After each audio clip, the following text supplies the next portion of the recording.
आज शाम के वचन के मनन के लिए हम लोग निकालेंगे मती रचित सुसमाचार उसका 15वां अध्याय। Gospel according to Matthew chapter 15। मती रचित सुसमाचार उसका 15वां अध्याय।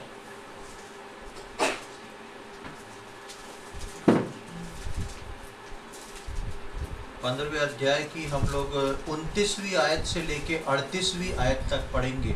Gospel according to Matthew chapter 15 words 29 to 38। यीशु वहां से गलील की झील के पास आया और पहाड़ पर चढ़कर बैठ गया। तब भीड़ पर भीड़ उसके पास आई। वे अपने साथ लंगड़ों, अंधों, गूंगों, टुंडों और अन्य बहुतों को उसके पास लाए और उन्हें उसके पांवों पर डाल दिया और उसने उन्हें चंगा किया। जब लोगों ने देखा कि गूंगे बोलते और टुंडे चंगे होते और लंगड़े चलते और अंधे देखते हैं, तो अचंभा करके इस्राएल के परमेश्वर की बड़ाई की। यीशु ने अपने चेलों को बुलाया और कहा, मुझे इस भीड़ पर तरस आता है, क्योंकि वे 3 दिन से मेरे साथ हैं और उनके पास कुछ खाने को नहीं है। मैं उन्हें भूखा विदा करना नहीं चाहता, कहीं ऐसा ना हो कि मार्ग में थक कर रह जाएं। चेलों ने उससे कहा, हमें इस जंगल में कहाँ से इतनी रोटी मिलेगी कि हम इतनी बड़ी भीड़ को तृप्त करें। यीशु ने उनसे पूछा, तुम्हारे पास कितनी रोटियां हैं? उन्होंने कहा, 7 और थोड़ी सी छोटी मछलियाँ। तब उसने लोगों को भूमि पर बैठने की आज्ञा दी और उन 7 रोटियों और मछलियों को लिया, धन्यवाद करके तोड़ा और अपने चेलों को देता गया और चेले लोगों को। इस प्रकार सब खाकर तृप्त हो गए और चेलों ने बचे हुए टुकड़ों से भरे हुए 7 टोकरे उठाए। खाने वाले स्त्रियों और बालकों को छोड़ 4000 पुरुष थे। यहाँ पर हम देखते हैं कि एक बहुत ही सुपरिचित वाक्यात है परमेश्वर के वचन में, और हम अक्सर इसके उदाहरण को देखते हैं जहाँ पर प्रभु यीशु मसीह ने 4000 लोगों को आश्चर्यकर्म करके खाना खिलाया, और 4000 से काफ़ी अधिक थे। जो भीड़ थी उसमें 4000 सिर्फ पुरुष थे। जब आप इस स्थान में इन बातों को पढ़ेंगे तो 2 बातें हमको देखने को मिलती हैं। पहली तो परमेश्वर प्रभु यीशु मसीह जो है वो आके लोगों को चंगाई देता है। जो लोग उसके पास आते हैं उनको सबको, जितने आते हैं सबको चंगा करता है, और उसके बाद उसको उन लोगों को उसके पास रहे हुए 3 दिन हो जाते हैं। ये बहुत बड़ा मोह था लोगों का, जो प्रभु यीशु मसीह के साथ जब इनका मिलाप होता है तो ये यीशु मसीह को छोड़ के जाना नहीं चाहते हैं, वहीं रुक जाते हैं। और ये 3 दिन जो थे, ये अपना जो भी खाना पीना लाए थे, जैसा चल रहा था उनका चलता जा रहा था। 3 दिन के बाद इनके पास खाने को कुछ भी नहीं था, और इनका घर मार्ग जो था थोड़ा दूर ही था कि उसमें कुछ घंटे लगते इनको जाने के लिए। तो इस प्रकार के प्रेम को हम देखते हैं कि लोग जो हैं उनको यीशु मसीह से प्रेम हो गया कि वहाँ से जाना नहीं चाह रहे हैं। 3 दिन हो चुके हैं। यदि आप इसके 21वीं आयत को पढ़ेंगे तब हमको पता पड़ता है वो कौन सा क्षेत्र था जहाँ पर प्रभु यीशु मसीह पहुँचा था। इसकी 21वीं आयत में, 15वें अध्याय की 21वीं आयत में लिखा है, यीशु वहाँ से निकलकर सूर और सैदा के प्रदेश की ओर चला गया। और 29वीं आयत 29 में आप देखेंगे वहाँ लिखा है, यीशु वहाँ से गलील की झील के पास आया। ये सूर और सैदा के जस्ट अपोजिट सामने गलील की झील है। मतलब सूर और सैदा से गलील की झील का डिफरेंस जो है वो ज़्यादा नहीं है। और सूर और सैदा जो क्षेत्र था उस वक़्त इज़राइल का, ये इज़राइल का एक सी शोर का बेल्ट था, समुद्री तट का एक बेल्ट था जिसके अंदर सूर और सैदा पड़ता था। आज के समय में यदि आप देखेंगे तो आज के समय में आपने अभी न्यूज़ों में बहुत नाम आ रहा है तेल अवीव का, हाइफा का और बेरूत का। तो तेल अवीव, उसके पीछे हाइफा, उसके पीछे बेरूत, और बेरूत और हाइफा के बीच का ये स्थान है सूर और सैदा। बेरूत और हाइफा के बीच, आज के समय में बेरूत और हाइफा के बीच का स्थान है सूर और सैदा, और ये जो है समुद्री तट पे लगा हुआ है। और उस समय में ये पुराने समय से अगर गिने तो ये कनान की सीमाएं होती थी, कनान देश की सीमा थी। और इस सीमा में वो लोग रहा करते थे जो अन्य जाति थे, जिनको इजराइलियों ने परमेश्वर की बात को अनसुनी करके छोड़ दिया था। कई कनानी लोग जो थे और कई दूसरी जाति के लोग वो इन किनारे किनारे वाली जगहों पे, जो आज के समय में तेल अवीव है जो वहाँ की राजधानी है, हाइफा है और बेरूत है, ये सब बेल्ट जो था समुद्र तट से लगा हुआ है। जैसे हम सोचें कि हमारे इंडिया में जो बेल्ट है, जो मुंबई, गोवा, केरला, एक बेल्ट है, एक अलग से समुद्र तट पे लाइन से बने हुए शहर हैं, उस प्रकार का एक ये बेल्ट है इजराइल का, जो उस वक्त कनान के उस बेल्ट में आता था। और वहाँ पर सूर और सैदा था। और इस पूरे बेल्ट में, लगभग पूरे बेल्ट में अन्य जाति लोग रहा करते थे, किनारे किनारे किनारे किनारे। बाकी पूरे देश में जो थे इजराइल के, वो 12 गोत्र फैल गए थे।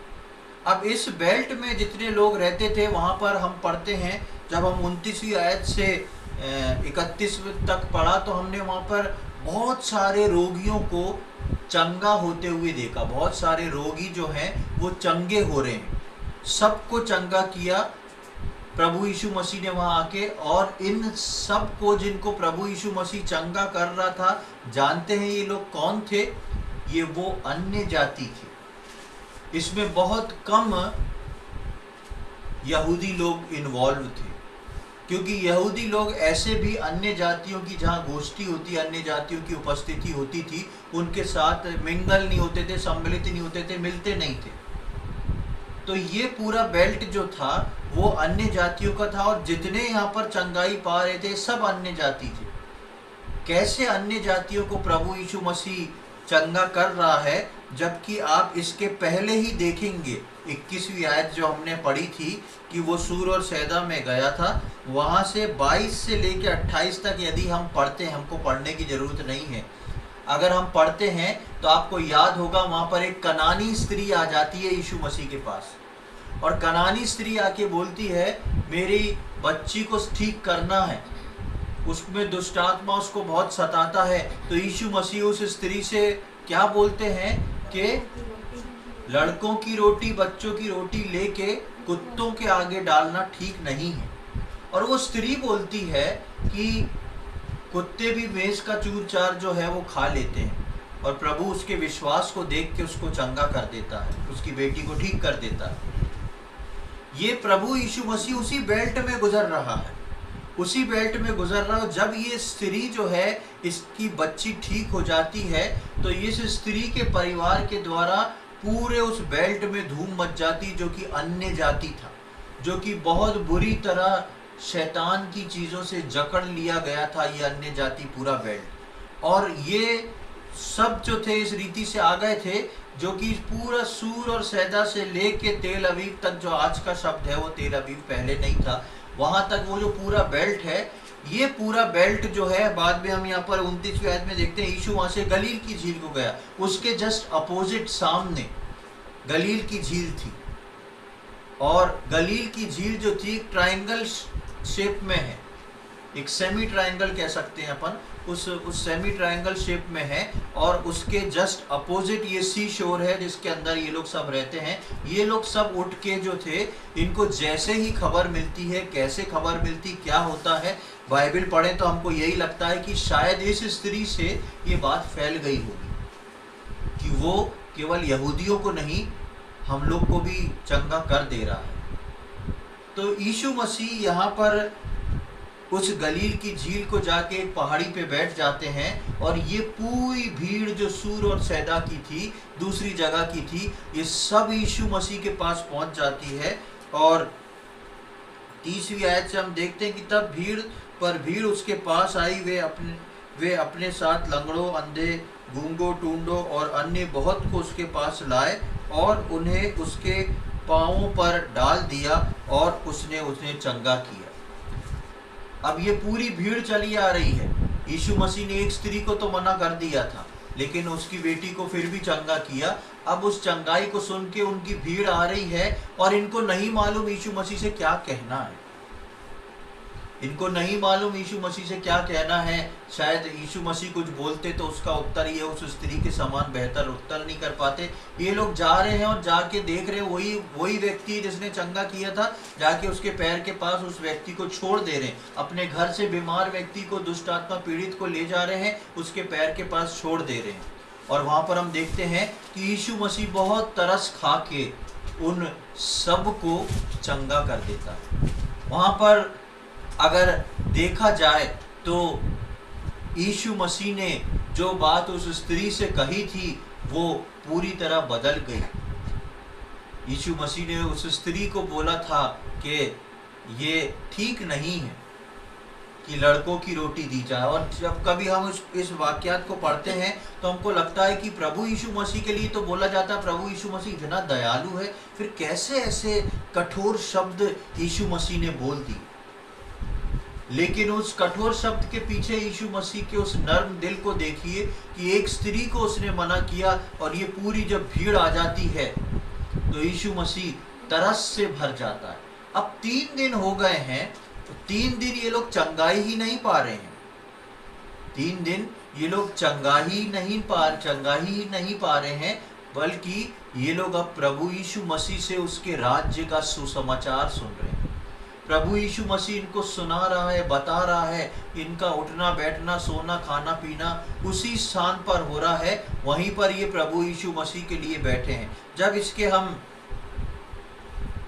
32 से 35 तक पढ़ते हैं, 32वीं आयत से लेकर 35वीं आयत तक अभी हमने पढ़ा, तो हम वहां पर देखते हैं तरस, प्रभु यीशु मसीह की तरस। सबसे पहले हम देखते हैं कि कैसे वो दया करता है, कैसे वो लोगों को देख रहा है कि किस प्रकार लोग नाश हो रहे हैं, बीमारियों से, शैतान की जकड़नों से आके, दुष्ट आत्माओं से पीड़ित होके कैसे वो नाश हो रहे हैं। हम देखते हैं प्रभु यीशु मसीह तरस खाता है। उसके बाद वो न केवल आत्मिक रोटी पर शारीरिक रोटी भी देता है और देना चाहता है।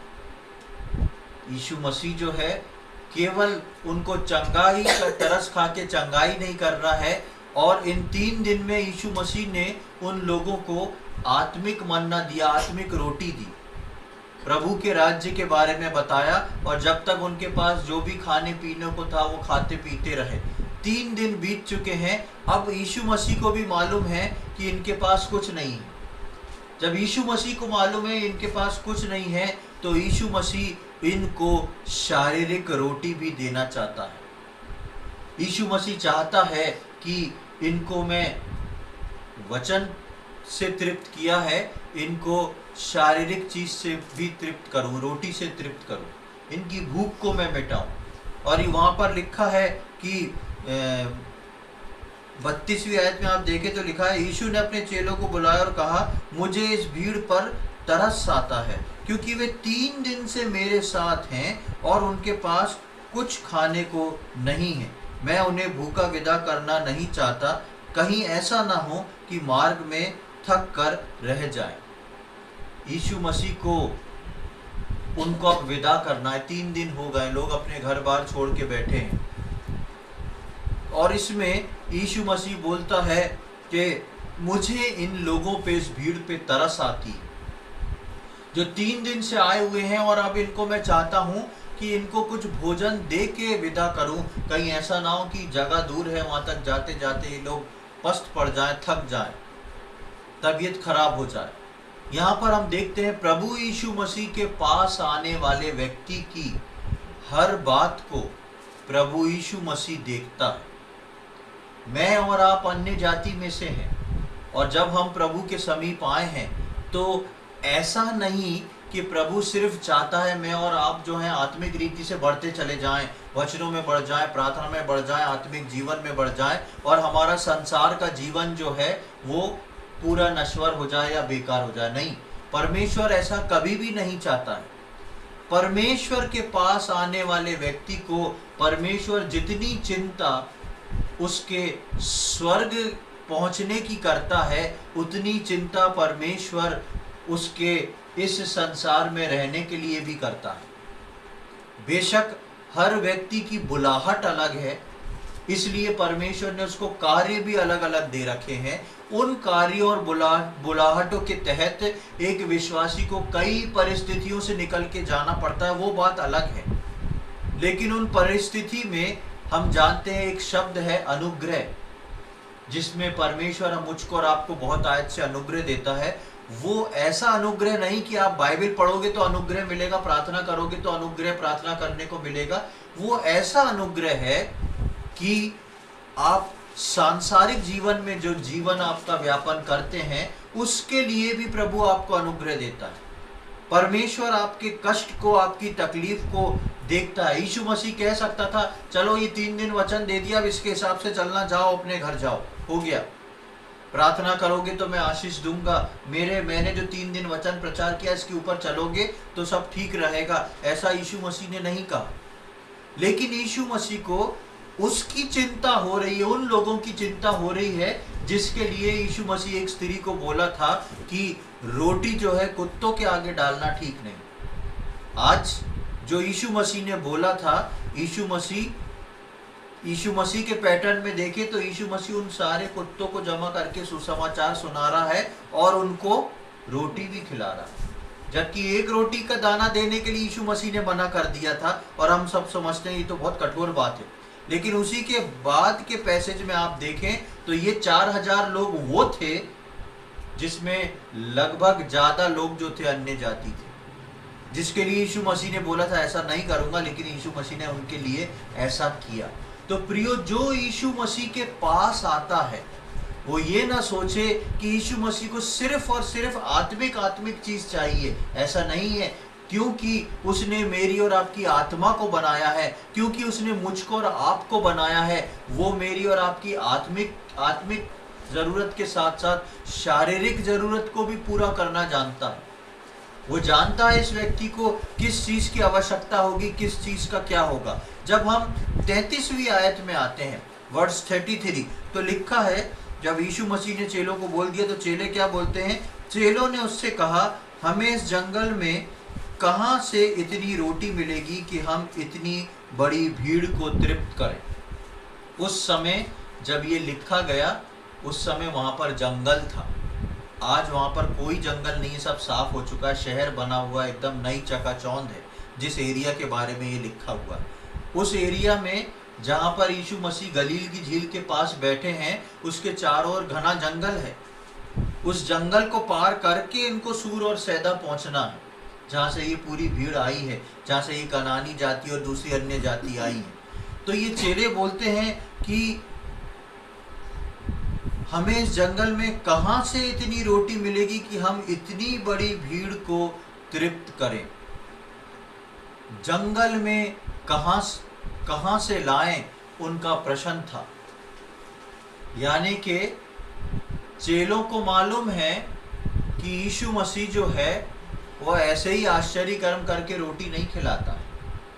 यीशु मसीह 12 चेलों को लिए घूमते थे। कई बार कहाँ खाना मिल रहा है, कहाँ खाना नहीं मिल रहा है, कौन इनवाइट कर रहा है, कौन खिला दे रहा है, कभी ऐसे ही जा रहे हैं। लेकिन यीशु मसीह ऐसा नहीं कहते थे चलो लंच टाइम हो गया, आ जाओ बैठ जाओ, आधी एक रोटी पड़ी है क्या निकालो और मैं धन्यवाद दूंगा और सबको हो जाएगी।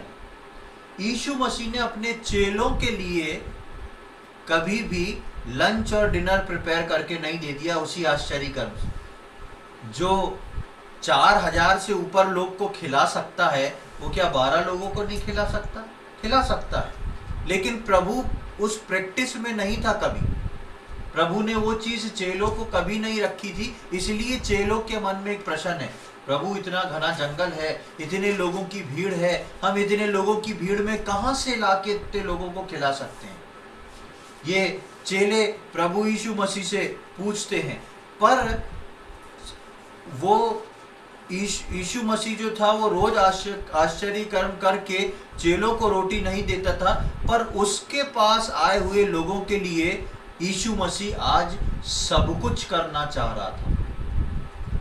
उसके पास आए हुए लोग, ये लोग जो हैं बहुत सारे अनपढ़ हैं, बहुत सारे समझते नहीं हैं, बहुत सारे लोगों को बहुत कठिनाई है, बहुत सारे लोगों ने वचन सुन लिया तो बहुत थोड़ा विश्वास है।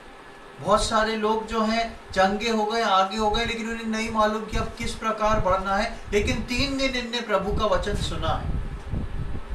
बहुत सारे सुपीरियर नहीं है, पढ़े लिखे नहीं है, बहुत बहुत अच्छी कंडीशन में नहीं है, लेकिन प्रभु के पास आ गए हैं। प्रभु सबसे पहले इनको चंगा करता है, उद्धार का सुसमाचार सुनाता है। उसके बाद प्रभु चाहता है कि मैं इनकी हर आवश्यकता को पूरा करूं। चंगे हो चुके हैं, वचन सुन चुके हैं, अब सिर्फ पेट रह गया है भरने के लिए। यीशु मसीह चाहता है कि मैं इनकी इस आवश्यकता को पूरा करूं। ये आवश्यकता हर रोज सुबह दोपहर शाम यीशु मसीह चेलों की भी पूरी कर सकते थे, लेकिन चेलों की ट्रेनिंग अलग थी। चेलों को प्रभु यीशु मसीह टोटल डिपेंडेंस सिखा रहा था कि किस प्रकार अपने पिता की ओर दृष्टि देख करते हुए यीशु मसीह के पीछे चलना है, और वो तुम्हें किसी भी दिन भूखा नहीं रहने देगा। उनकी ट्रेनिंग, उनका सब कुछ अलग था। लेकिन जो लोग यीशु मसीह के पास आ गए, उनकी जिम्मेदारी किसने उठा ली? यीशु मसीह ने उठा ली। आज की तारीख में प्रियो, मैं और आप आत्मिक रीति से कितने बड़े हैं, कितने छोटे हैं, ये उस बात पे निर्भर नहीं करता कि प्रभु उसके हिसाब से मुझ पे और आप पे दया करेगा। प्रभु अपनी बड़े दयावंत होने के कारण जो व्यक्ति उसके पास आता है उसकी वो सुधि लेता है। आज मैं और आप जिस भी परिस्थिति में रह रहे हैं, जिस भी प्रकार से चल रहे हैं, हम जब प्रभु के पास आ गए तो मेरी और आपकी सारी जिम्मेदारियों को प्रभु ने अपने ऊपर ले लिया। प्रभु हमारी उन सारी जिम्मेदारियों को जो है पूरा करके देता है। और इस प्रकार हम देखते हैं कि जिस प्रकार प्रभु उन अन्य जातियों के लिए सब कुछ करने को तैयार था, प्रभु आज मेरे और आपके लिए भी सब कुछ करने को तैयार है। अक्सर हमारे मन में एक सवाल आता है, और ये सवाल जेन्युइन है, सही है, कि हम प्रभु के पीछे चल रहे हैं तो एक अपेक्षा लगती है कि प्रभु हमारे लिए क्या कर रहा है। अब इन चेलों ने देखा होगा कि प्रभु ने, हम तो डिनर और लंच का टाइम ऊपर हो जाता है, प्रभु अपने पीछे पीछे चलाए फिरता, चलो अभी थोड़ा और आगे चलना है। भूखे हैं, प्रभु कह रहा चलो बैठो और प्रार्थना कर लो। और चेले कह रहे प्रभु को इनकी बड़ी चिंता है, और वो भी जो ढेर भीड़ है। हम तो 8, 10, 12 जने थे, कभी भी खिला सकता है रोटी और मछली, भले ही एक हो उसको मल्टीप्लाई करके खिला सकता है। इस भीड़ की प्रभु को क्यों चिंता है? और एक बार पतरस ने चेलों की तरफ से मिलके पतरस ने इसी प्रकार प्रभु से प्रश्न भी कर लिया। उस प्रश्न को देखें, मत्ती रचित सुसमाचार 19वां अध्याय उसकी 27 से 29वीं आयत को पढ़ें। Gospel according to Matthew chapter 19 verse 27 to 29। इस पर पतरस ने उससे कहा, देख हम तो सब कुछ छोड़ के तेरे पीछे हो लिए हैं, तो हमें क्या मिलेगा? यीशु ने उनसे कहा, मैं तुमसे सच कहता हूँ कि नई सृष्टि में जब मनुष्य का पुत्र अपनी महिमा के सिंहासन पर बैठेगा, तो तुम भी जो मेरे पीछे हो लिए हो 12 सिंहासनों पर बैठकर इस्राएल के 12 गोत्रों का न्याय करोगे। और जिस किसी ने घरों या भाइयों या बहनों या पिता या माता या बाल बच्चों या खेतों को मेरे नाम के लिए छोड़ दिया है, उसको 100 गुना मिलेगा और वह अनंत जीवन का अधिकारी होगा।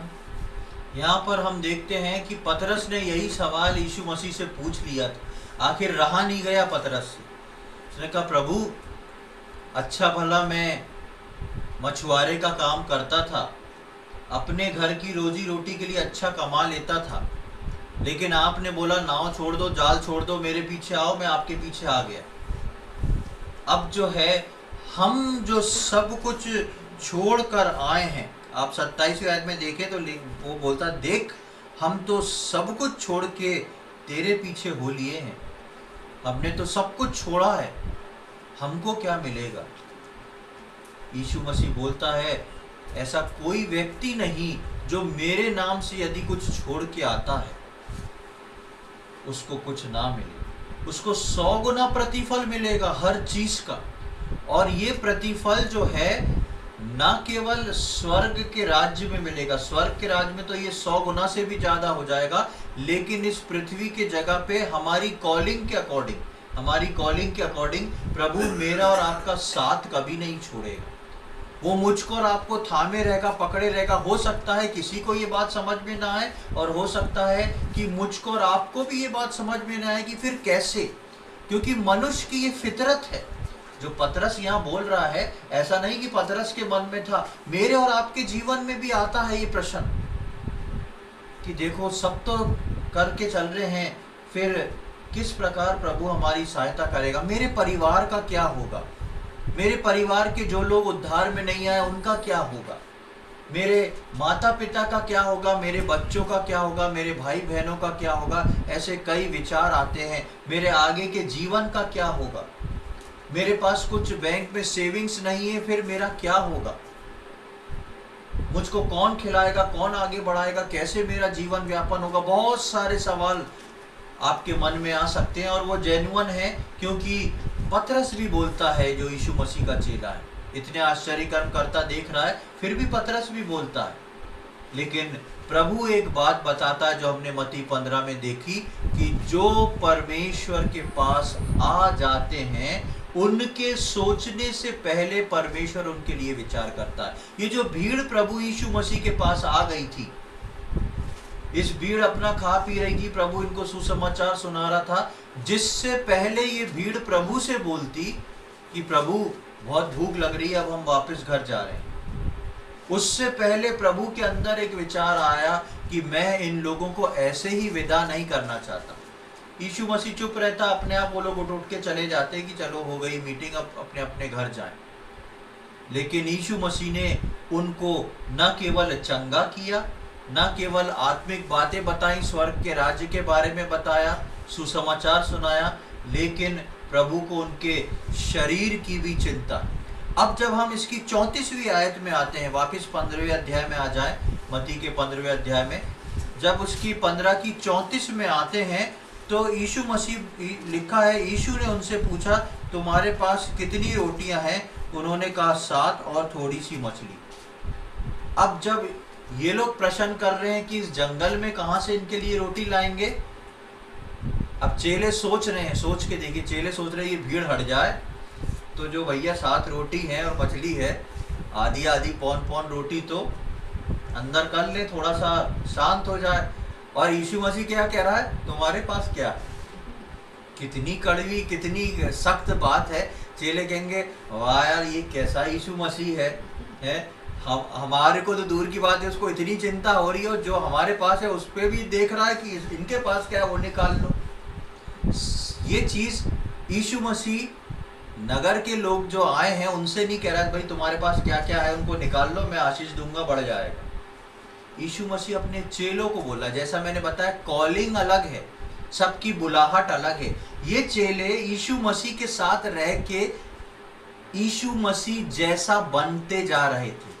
यीशु मसीह इनको सिखा रहा था कि तुमको क्या बनना है, और चेलों को यीशु मसीह इस सबक को सिखाता है कि एक विश्वासी के अंदर गिविंग जो है कितनी जरूरी है। एक विश्वासी के अंदर खुद के पास जो है उसमें से किसी को देना कितना आवश्यक है। यीशु मसीह वो बात भीड़ से नहीं बोल सकता, वो तो अभी आके सुसमाचार सुने हैं, हो सकता उनके पास खाना भी हो, इन लोग से ज्यादा हो। 4000 भीड़ के पास अगर एक एक रोटी भी निकल आई तो 4000 रोटी तो ऐसे ही हो गई। इनके पास बेचारों के पास 12 रोटी भी नहीं है, कहते हैं 7 रोटी थोड़ी सी मछली है। लेकिन यीशु मसीह इनसे ही पूछ लेता है तुम पे क्या है। ये सोचते होंगे अच्छा मुझ प्रभु यीशु मसीह के सामने आ गए, तो जो हमारा झोले में है उस पे नजर है इसकी, ये कह रहा अपना ही निकाल लो। तो प्रियो, हमेशा जो है परमेश्वर अपने लोगों से गिविंग में एक डिसिप्लिन चाहता है। उसके लोग जो हैं क्या दे सकते हैं, और देने में ही उनके लोगों के लिए आशीष छुपी हुई है। आपने पढ़ा कि जब सब चले गए, सबने खा लिया, तो इन्हीं चेलों ने कितने टोकरे भर के उठाए, आखिर में लिखा है नहीं, 12 जो है वो 5,000 की भीड़ को खिलाया। 7 टोकरे भर के रोटी उठा ली, कई दिन की फुर्सत हो गई। ये उठा कौन रहे हैं टोकरे? चेले उठा रहे हैं, जो अपनी 7 रोटी देने को तैयार हुए और जिन्होंने अपनी 7 रोटी दी। परमेश्वर बताता है गिविंग में क्या आशीष छुपी हुई है। जो इनके लिए पर्याप्त नहीं था, ये उसमें से निकाल के देते हैं। जो इनके लिए पूरा नहीं हो सकता था, उसमें से भी देते हैं। ये सोच सकते थे आधी आधी रोटी तो खा लो, कुछ तो ठंडक मिलेगी, लेकिन जो इनके पास नहीं था उसमें से भी ये लोग निकाल के जब देने को तैयार होते हैं, तो परमेश्वर की आशीष इनके ऊपर ऐसी होती कि 7 टोकरे उठा के लेके जाओ। और टोकरा कैसे उठाते हैं? टोकरा ऐसे पकड़ के चलते हैं क्या? दोनों हाथ से किस पे रखते हैं? सिर पे। आज भी वैसे ही रखे जाते हैं, पुराने समय में तो और रखे जाते थे। सिर पे रख के टोकरे का वजन जितना आएगा, हर कदम पे उनको याद आएगा ये आश्चर्य कर्म को ढो रहे हैं हम। परमेश्वर चाहता है कि मैं और आप उसके आश्चर्य कर्म को ढोने वाले बने। अद्भुत रीति से प्रभु आशीषित करना चाहता है। जब हम उस भरे टोकरे को लेके चलेंगे, उस भीड़ में हर लोग उस टोकरे को और उसकी रोटी को देखेंगे और सोचेंगे इतनी रोटी कैसे? इतनी रोटी ऐसे आई कि क्योंकि इन्होंने, जब इनके पास इनके लिए पूरा नहीं हो रहा था, तब उसमें से निकाल के परमेश्वर के लिए दिया। ये डिसिप्लिन परमेश्वर शिष्यों को, अपने चेलों को सिखा रहा था। यही परमेश्वर आज मुझको और आपको सिखाता है। आपको याद होगा पिछले दिनों में मैंने एक शिष्यता पे वचन दिया था, डिसाइपलशिप पे, कि कैसे हम हर रोज उसके शिष्य बनते चले जाते हैं। परमेश्वर यही मुझको और आपको सिखाता है।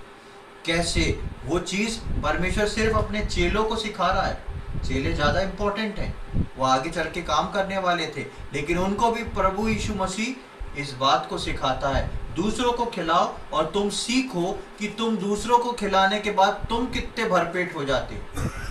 वहां पर लिखा है, आखिरी में लिखा है कि सब खा के तृप्त हुए। तो चेलों ने भी तो खाया होगा ना, चेले भी तृप्त हुए होंगे कि वाह कमाल हो गया, हमको ना जंगल से बाहर निकलना पड़ा, ना जाना पड़ा, और परमेश्वर ने भरपेट हमको खिलाया। जबकि देते वक्त उनको लग रहा होगा ये आधी रोटी भी आज गई हमारे मुंह से, लेकिन देने पर परमेश्वर का कितना बड़ा प्रतिफल। उसके बाद हम 35वीं आयत में आए, 35th वर्ष।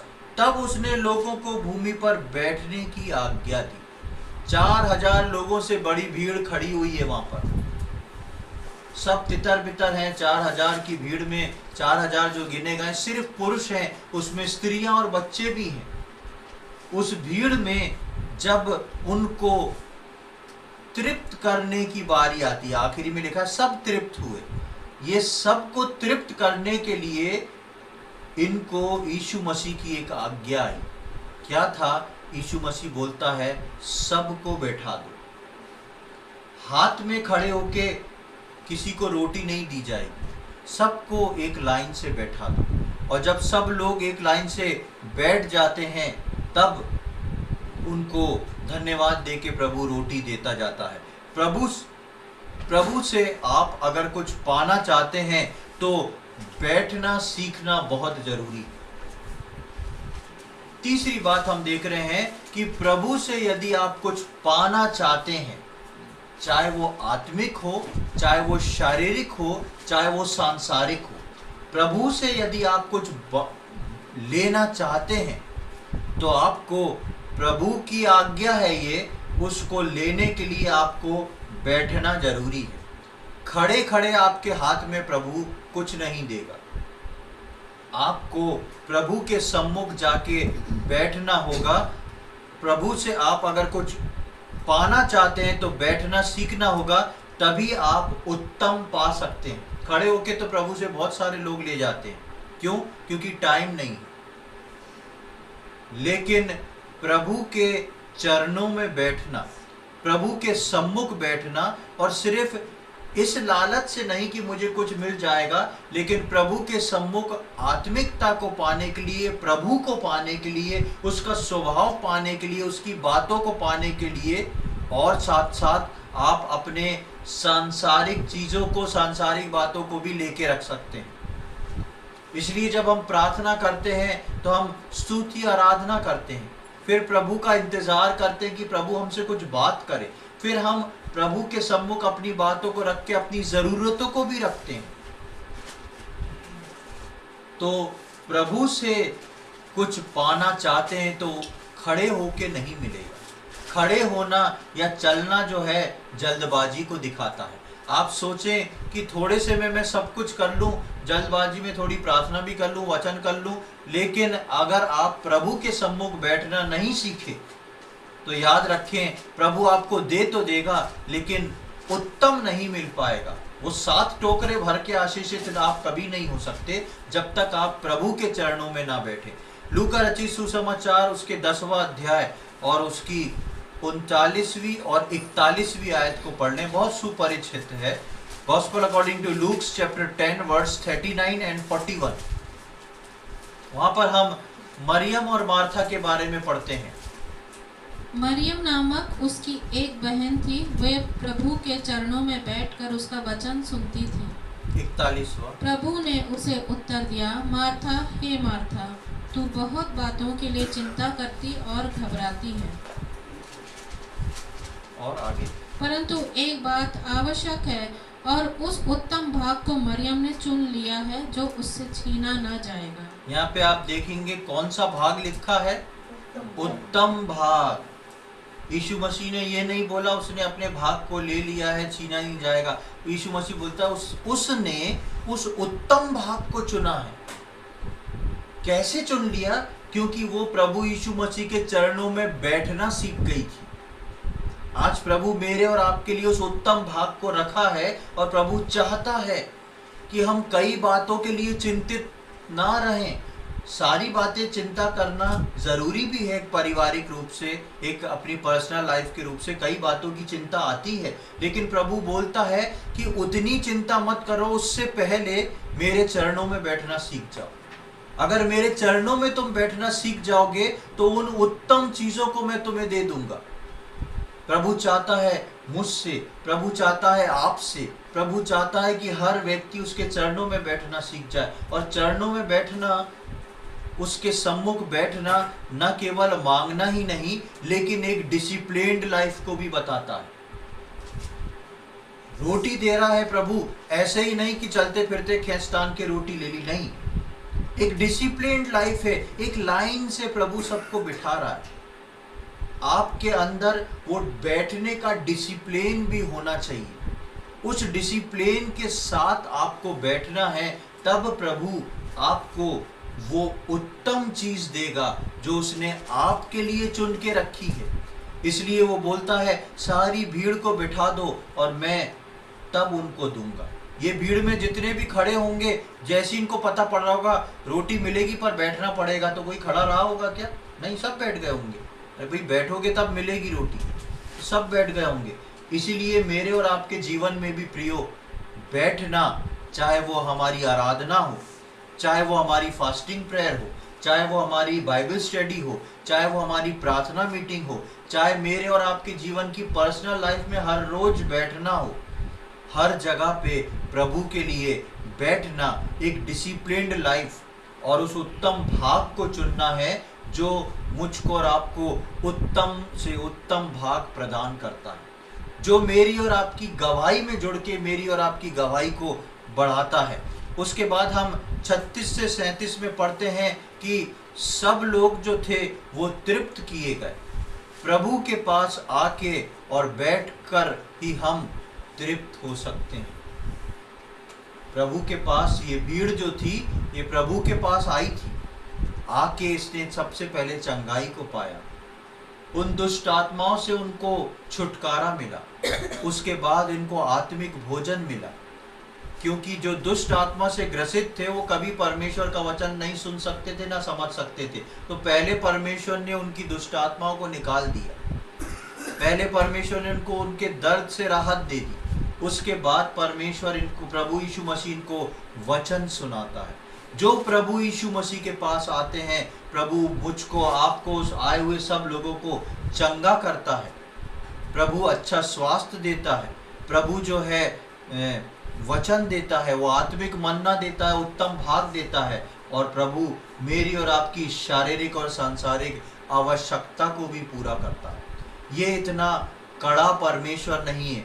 बेशक जैसे मैंने बताया, हर एक की कॉलिंग के अकॉर्डिंग परमेश्वर उसको किस रूप में ढाल रहा है, उस रूप में उसकी जीवन में कई परिस्थितियां बेशक आ सकती हैं, अलग अलग परिस्थितियों से निकालेगा प्रभु। लेकिन प्रभु अपने पास आने वालों की चिंता करने वाला परमेश्वर है। और हम इन 36-37 आयत में देखते हैं कि जितने उसके पास आए थे सब तृप्त हुए, कोई भी उसमें जो था असंतुष्ट और भूखा ना रहा।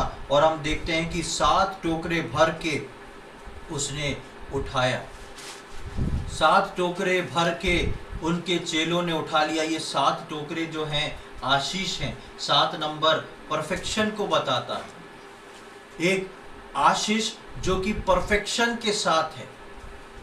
और किसके लिए है?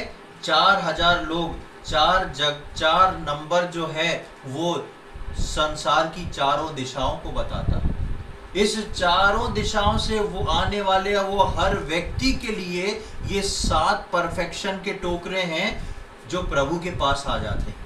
इन चारों दिशाओं से जो प्रभु के पास आएगा, प्रभु उसको तृप्त करेगा। प्रभु कभी भी आपको अपने पास से खाली हाथ नहीं लौटने देगा। एक तरफ प्रभु जो है अपने चेलों को भी सिखा रहा है कैसे मसीह जीवन बिताना है, कैसे देने में आगे होना है। दूसरी तरफ प्रभु जो है उस भीड़ को भी तृप्त कर रहा है। हर एक की आवश्यकता के अनुसार प्रभु उनको देना जानता है। उसकी नज़दीकी में जो है वो हमेशा आनंद की भरपूरी है। जितने प्रभु के पास आते हैं, प्रभु उनको आनंद से भरपूर करता और अपने लिए तैयार करता है। एक आयत को पढ़ के हम समाप्त करेंगे, भजन संहिता 16 का 11, साम्स 16:11। भजन संहिता 16:11।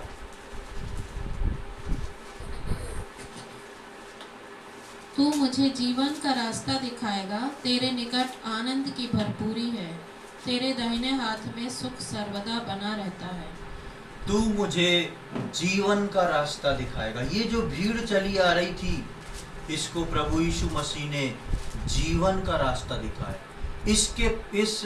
ये भीड़ यीशु मसीह के पास जब आ गई तो उसको आनंद की भरपूरी हो गई, चंगाई मिल गई, आत्मिक जो था चीज़ें मिल गई, परमेश्वर का वचन मिल गया, जीवन मिल गया।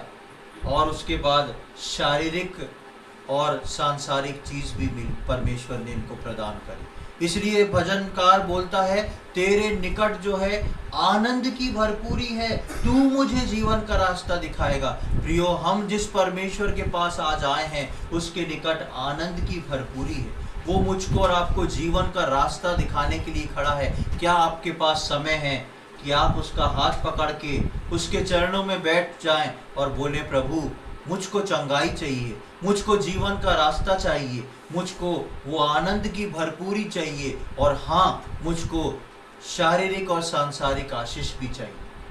बेशक वो हमारा पिता है और वो हमारी ज़रूरत को हमसे पहले जानता है। प्रियो, क्या आप प्रभु के पास आए हैं? वो सब देगा, क्योंकि वो आपसे प्यार करता है, चिंता करता है और आपके लिए तरस भी खाता है। आप सब ने अपने जीवन में कभी न कभी प्रभु यीशु मसीह को उद्धारकर्ता के रूप में ग्रहण किया होगा। जो प्रभु यीशु मसीह को उद्धारकर्ता के रूप में ग्रहण करता है, प्रभु के समीप आता है, प्रभु बोलता है, मुझको तुम्हारी चिंता है, मैं तुम पे तरस खाऊंगा, तुम मेरे पास आए हो, अब तुम्हारी जिम्मेदारी जो है वो मेरी है। प्रियो, हम प्रभु के पास आके कभी भी शैतान की बातों में जाके निराशा में ना जाएं। प्रभु हमारे साथ है। जब हम प्रभु के सम्मुख आए हैं, वो मेरे और आपके लिए सब कुछ पूरा करके देने वाला अद्भुत परमेश्वर है। ऐसा आशीषित करने वाला परमेश्वर है जिसकी गवाही को हम अपने सिर के ऊपर लेके रख के चल सकते हैं, और जो मुझको और आपको दूसरों के लिए उदाहरण बताता है। आज प्रभु के आने वालों के पास, प्रभु के पास आने वालों के लिए ये सौभाग्य है। यदि आप आज भी प्रभु को नहीं पाए हैं, यदि आज भी आपने प्रभु को अपना उद्धारकर्ता के रूप में ग्रहण नहीं किया है, यदि आपने अब तक अपने जीवन में ये निर्णय आज तक नहीं लिया है, तो प्रभु चाहता है कि उस भीड़ के समान आप भी प्रभु के समीप आ जाए, आप भी प्रभु के सम्मुख आ जाएं, उसको अपना उद्धारकर्ता मुक्तिदाता के रूप में ग्रहण करें, क्योंकि उसके निकट आनंद की भरपूरी है। जिस दिन आप उसको ग्रहण करेंगे, उस दिन से वो आपका हाथ पकड़ के आपको जीवन का रास्ता दिखाएगा और आपको लिए चलेगा। प्रभु के पास आने वाले लोग जो हैं वो आनंदित होके गए। भजन में हम पढ़ते हैं कि जिसने उसकी ओर दृष्टि करी उनका मुंह कभी काला नहीं हुआ। जितनों ने उसको पुकारा उसने जवाब दिया, जितनों ने उसकी ओर दृष्टि करी, जितनों ने उसको अपना उद्धारकर्ता के रूप में ग्रहण किया, प्रभु कहता है मैं तुम्हें कभी नहीं छोड़ूंगा, कभी नहीं त्यागूंगा। हमारा परमेश्वर तरस खाने वाला, प्रेम करने वाला परमेश्वर है। हम अपनी चिंताओं को उसके सम्मुख रख दें, अपनी आवश्यकताओं को उसके सम्मुख रख दें। उसके पास हम आए हैं, वही हमारे लिए सब कुछ पूरा करेगा। वो हमारे लिए सब कुछ पूरा करके हम पे तरस खाएगा और हमको आशीष ढोने वाला पात्र बनाएगा कि हम उसके नाम से आशीषित होके निकलें और दूसरों के लिए उदाहरण बन सकें। प्रभु इन वचनों को समझने में हम में से प्रत्येक की सहायता करे। प्रभु के नाम की महिमा। आइए हम धन्यवाद प्रार्थना के साथ समाप्त करेंगे। हे हमारे स्वर्ग में विराजमान महान परमेश्वर पिता, धन्यवाद के साथ प्रभु आपके सम्मुख आते हैं। इस सुंदर समय के दिन के लिए हम धन्यवाद देते हैं। प्रभु आपने एक समय दिया कि हम आपके वचनों की छाँव में बैठ के आपके वचनों से सीखने पाए। प्रभु कैसे अद्भुत परमेश्वर है। जब उस एक स्त्री ने आपसे अपनी बच्ची के लिए चंगाई मांगी, आपने मना किया, लेकिन प्रभु उसके बाद आपने उस क्षेत्र के हजारों लोगों को चंगा कर दिया बिना कुछ पूछे। और न केवल चंगा किया, लेकिन प्रभु आपने उनको जीवन की भरपूरी दी, जीवन का रास्ता दिखाया और प्रभु आपने उनके पेटों को भरा प्रभु जी। और हम पढ़े कि वो सब वहाँ से तृप्त होके निकले। प्रभु हम धन्यवाद देते हैं क्योंकि आपका वचन सिखलाता और बतलाता है कि जो भी व्यक्ति आपके पास आता है वो आपसे तृप्त होके जाता है, आपके निकट आनंद की भरपूरी है। प्रभु हम प्रार्थना विनती करते हैं, हम जितने आज इन वचनों को सुने हैं, आगे आने वाले समय में जो वचन को सुनेंगे, एक एक व्यक्ति के लिए हम प्रार्थना विनती करते हैं प्रभु कि ये वचन हमारे अंदर देहधारी हो और हम प्रभु जी उस आत्मिक रोटी और शारीरिक रोटी दोनों को लेने के लिए बैठना सीख जाए। आपके सम्मुख बैठ के प्रभु जी हम उन बातों को ले सकें जो आपने हमारे लिए रखी है। हम अपने लिए चिंता ना करते हुए प्रभु जी अपनी चिंता हम आपको सौंप दें, क्योंकि प्रभु आपका वचन बोलता है कि चिंता मत करो, क्योंकि आप हमारी चिंता करते हैं। प्रभु जी हम धन्यवाद देते हैं, हम धन्यवाद देते हैं प्रभु, जो बात आपने चेलों को सिखाई कि जो तुम्हारे पास है उसमें से पहले देना सीखो तो तुम उन आशीष के टोकरों को अपने सिर पे उठाओगे। हम धन्यवाद देते हैं प्रभु, कई बार कठिन है, लेकिन प्रभु इस बात को हम अपने जीवन में सीखने पाएँ प्रभु जी, ताकि हम अपने हाथ को आगे बढ़ा के प्रभु आपके लिए महिमित हो सकें, आपके नाम को हम ऊंचा उठा सकें और प्रभु जी आपकी उस आशीष को अपने ऊपर लेके चलने वाले हो सके। प्रभु इन वचनों के अनुसार चलने में, सीखने समझने में हम में से प्रत्येक की आप सहायता करें। आपने प्रार्थना को सुना, उसके लिए हम धन्यवाद देते हैं। ये सारी बातें अपने उद्धारकर्ता प्रभु यीशु मसीह के पवित्र और मीठे नाम से मांगते हैं, आमीन। अब हमारे पर